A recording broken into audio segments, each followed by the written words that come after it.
semuanya.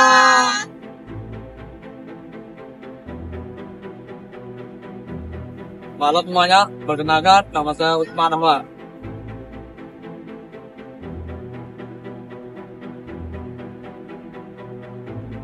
Kenalkan, nama saya Emari Arsya Parja.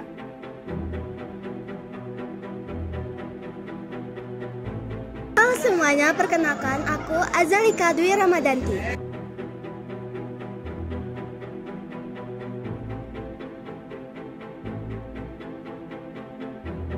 Halo semuanya, perkenalkan aku Melinda Dewi Anggraini. Halo, perkenalkan nama saya Bunga Nishila Putri.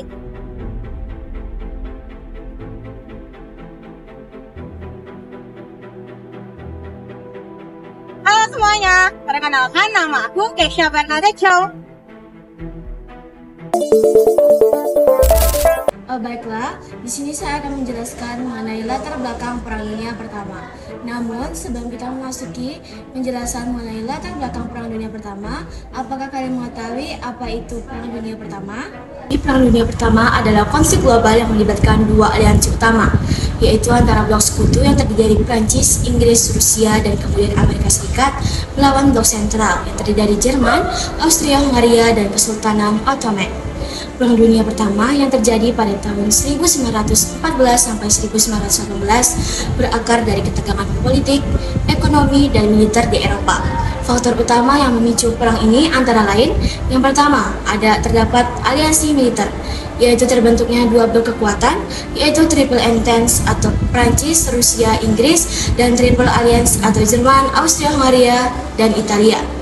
Selanjutnya yaitu terdapat imperialisme, yaitu negara-negara besar bersaing untuk menguasai wilayah dan sumber daya di luar Eropa. Selanjutnya militerisme, yaitu negara-negara Eropa meningkatkan kekuatan militer mereka, menciptakan ketegangan dan perlombaan senjata. Selanjutnya nasionalisme, yaitu keinginan bangsa-bangsa untuk merdeka, terutama di wilayah Balkan yang berada di bawah kekuasaan Austria-Hungaria. Selanjutnya yaitu pembunuhan Franz Ferdinand, seorang pangeran Austria-Hungaria. Franz Ferdinand dibunuh oleh Gavrilo Princip, seorang nasionalis Serbia, pada 28 Juni 1914. Hal ini memicu Austria-Hungaria menyatakan perang terhadap Serbia yang kemudian berkembang menjadi perang global karena keterlibatan aliansi. Jalannya Perang Dunia ke-1. Pada tahun 1914, itu dinamakan awal perang, di mana Jerman menerapkan Schlieffen Plan, kemudian menyerang Prancis melalui Belgia, Inggris ikut perang, dan Rusia menyerang Jerman dari timur. Pada tahun 1915 sampai 1916, yang dinamakan dengan Perang Parit, di mana perang berubah menjadi perang bertahan di front barat. Pertempuran besar di Verdun dan Somme dengan korban besar. Pada tahun 1917, Amerika Serikat masuk perang, di mana Jerman menerapkan perang kapal selam tak terbatas. Amerika Serikat bergabung dengan Sekutu. Pada tahun 1918, kekalahan blok sentral, di mana Jerman melancarkan serangan musim semi, Sekutu dengan Amerika Serikat melakukan serangan balik. Jerman dan sekutunya pun menyerah. Baiklah, saya akan menjelaskan proses berakhirnya Perang Dunia Pertama. Nah, gimana sih proses berakhirnya Perang Dunia Pertama itu? Perang Dunia Pertama diawali dengan gencatan senjata pada tanggal 11 November 1918 yang menjadi upaya awal untuk mengakhiri perang yang telah berlangsung 4 tahun tersebut. Lalu tepat setahun setelahnya, yaitu pada tanggal 28 Juni 1919, dibuatlah perjanjian Versailles di Istana Versailles, Paris, Prancis. Perjanjian ini menjadi upaya akhir atau upaya final untuk mengakhiri Perang Dunia Pertama. Oke, jadi saya akan menyebutkan dampak dari Perang Dunia I. Dampak Perang Dunia I ada dua jenis yang akan saya bahas, yaitu dampak bagi global sama dampak bagi Indonesia. Yang pertama akan saya bahas adalah dampak bagi global. 1. Kehancuran ekonomi dan infrastruktur. 2. Perubahan peta politik. 3. Munculnya Liga Bangsa-Bangsa. 4. Munculnya komunisme di Rusia. Oke, selanjutnya yaitu dampak bagi Indonesia. Yang pertama yaitu krisis ekonomi di Hindia Belanda. Yang kedua, kenaikan harga barang. Yang ketiga, meningkatkan kesadaran nasionalisme. Yang keempat, perubahan kebijakan kolonial. Perang Dunia I tidak langsung melibatkan Indonesia, tetapi dampaknya sangat terasa dalam perkembangan ekonomi, politik, dan pergerakan nasional. Latar belakang Perang Dunia Pertama. Perang Dunia Pertama adalah konflik global yang berlangsung dari tahun 1914 hingga 1918. Perang ini terutama terjadi di Eropa dan melibatkan banyak negara akibat sistem aliansi yang telah terbentuk sebelumnya. Beberapa faktor utama yang menyebabkan perang ini adalah: 1. Aliansi militer. Sebelum Perang Dunia Pertama, negara-negara di Eropa membentuk aliansi untuk memperkuat posisi mereka dalam persaingan politik dan militer. Dua blok utama yang terbentuk adalah Triple Entente yang terdiri atas Prancis, Rusia, dan Inggris, serta Triple Alliance yang terdiri atas Jerman, Austria, Hungaria, dan Italia. Sistem aliansi ini menyebabkan eskalasi cepat saat suatu negara berkonflik, karena negara-negara sekutunya ikut terlibat dalam perang. Yang kedua, imperialisme. Pada abad ke-19 dan awal abad ke-20, negara-negara besar seperti Inggris, Prancis, dan Jerman bersaing untuk menguasai wilayah di Afrika, Asia, dan Pasifik. Persaingan ini sering menimbulkan ketegangan, terutama antara Jerman dan Prancis yang berebut wilayah di Afrika. Yang ketiga, militerisme. Negara-negara Eropa mulai meningkatkan anggaran pertahanan dan memperkuat militernya. Perlombaan senjata terjadi terutama antara Inggris dan Jerman yang berlomba membangun kapal perang terbaik. Sikap ini menciptakan atmosfer perang yang seolah tak terhindarkan. Yang keempat, nasionalisme. Gerakan nasionalisme berkembang pesat di berbagai wilayah, terutama di Balkan. Banyak bangsa di bawah kekuasaan Austria-Hungaria dan Kesultanan Utsmaniyah ingin merdeka. Wilayah Balkan menjadi daerah rawan konflik karena adanya pertentangan antara Serbia yang ingin menyatukan etnis Slavia dan Austria-Hungaria yang ingin mempertahankan wilayahnya. Yang terakhir, pembunuhan Franz Ferdinand. Pada 28 Juni 1914, Archduke Franz Ferdinand, pewaris tahta Austria-Hungaria, dibunuh di Sarajevo oleh Gavrilo Princip, anggota kelompok nasionalis Serbia bernama Black Hand. Austria-Hungaria menuduh Serbia mendukung pembunuhan ini dan menyatakan perang terhadap Serbia. Karena sistem aliansi, konflik ini dengan cepat berkembang menjadi perang global. Jalannya Perang Dunia Pertama. Yang pertama, pada tahun 1914 sampai awal perang dan strategi Schlieffen. Saat perang dimulai, Jerman menerapkan Schlieffen Plan, strategi militer yang bertujuan untuk menyerang Prancis melalui Belgia sebelum Rusia sempat memobilisasi pasukannya. Namun rencana ini gagal karena perlawanan kuat Belgia dan keterlibatan Inggris yang mendukung Belgia. Sementara itu Rusia menyerang Jerman dari timur, menyebabkan Jerman harus berperang di dua front sekaligus. Yang kedua, pada tahun 1915 sampai 1916 terjadi Perang Parit. Perang berubah menjadi perang bertahan terutama di front barat antara Prancis dan Belgia. Tentara menggali parit-parit panjang yang untuk berlindung dari serangan musuh, menciptakan perang parit yang brutal. Dua pertempuran besar terjadi dalam periode ini, yaitu pertempuran Verdun pada tahun 1916, yaitu salah satu pertempuran terpanjang yang paling mematikan antara Jerman dan Prancis, serta pertempuran Somme pada tahun 1916. Sekutu mencoba menembus pertahanan Jerman tetapi gagal dengan korban mencapai lebih dari 1 juta orang.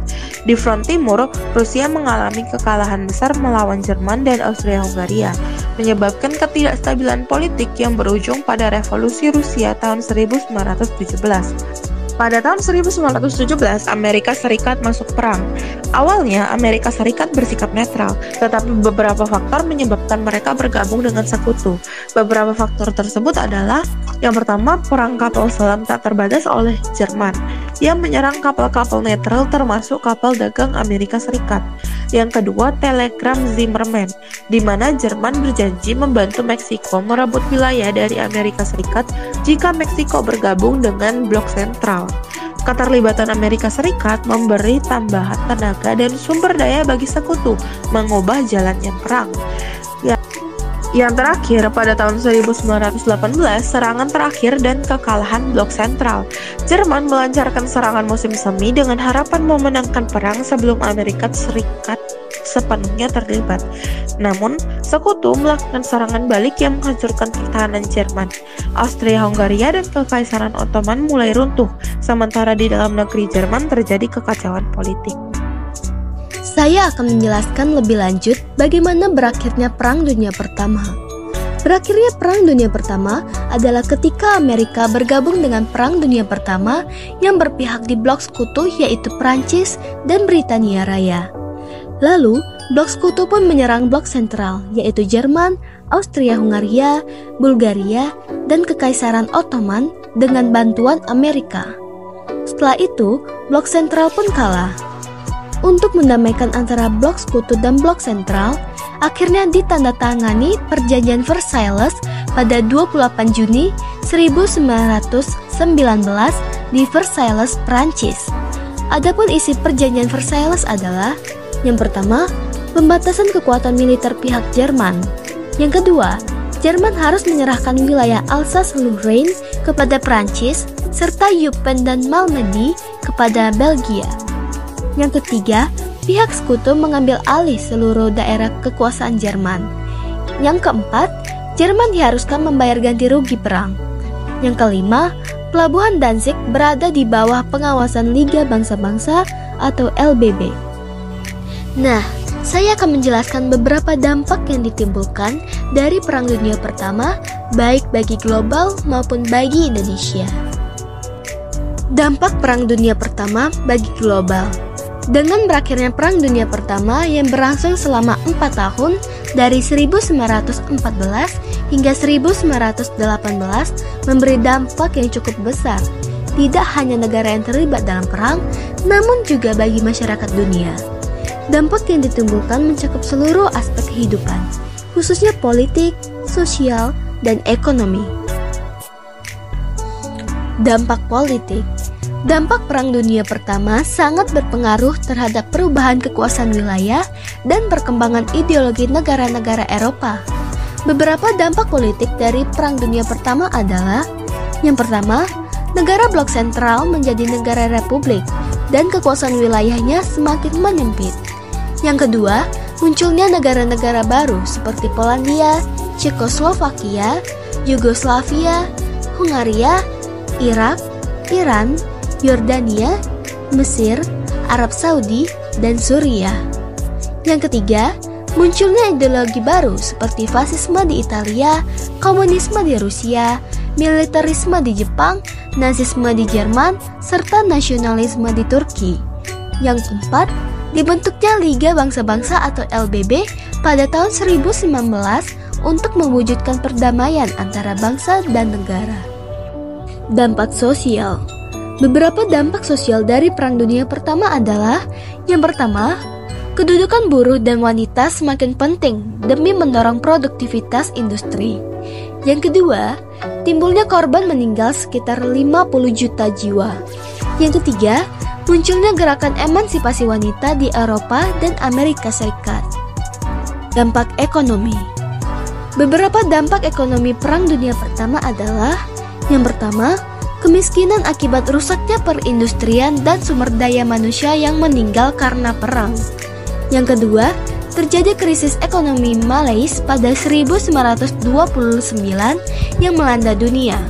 Yang ketiga, hutang yang menumpuk akibat biaya perang. Dampak Perang Dunia Pertama bagi Indonesia.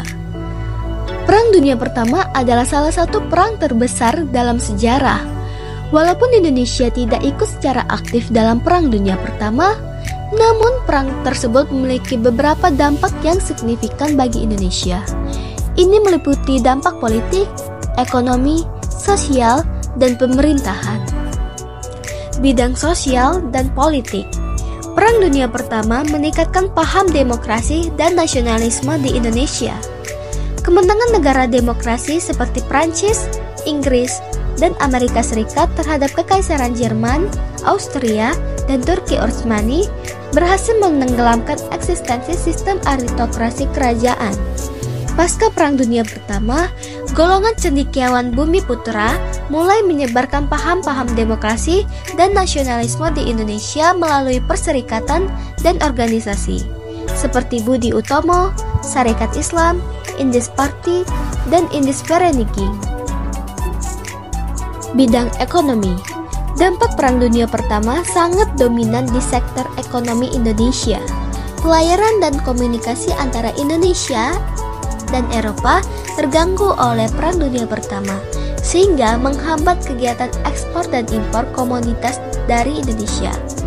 Selain itu, anggaran belanja untuk kesejahteraan Indonesia dipangkas oleh Belanda, sehingga menimbulkan kenaikan harga barang dan merosotnya kesejahteraan rakyat. Bidang pemerintahan. Struktur pemerintahan kolonial Belanda juga terkena dampak dari Perang Dunia Pertama. Blokir yang dilakukan pasukan sekutu terhadap pelabuhan-pelabuhan Belanda berdampak pada putusnya komunikasi antara negara induk Belanda dan pemerintah kolonial Hindia Belanda. Terputusnya komunikasi dengan negara induk membuat pemerintah kolonial Hindia Belanda memperoleh kelonggaran dalam menerapkan kebijakan politik dan ekonomi di Indonesia.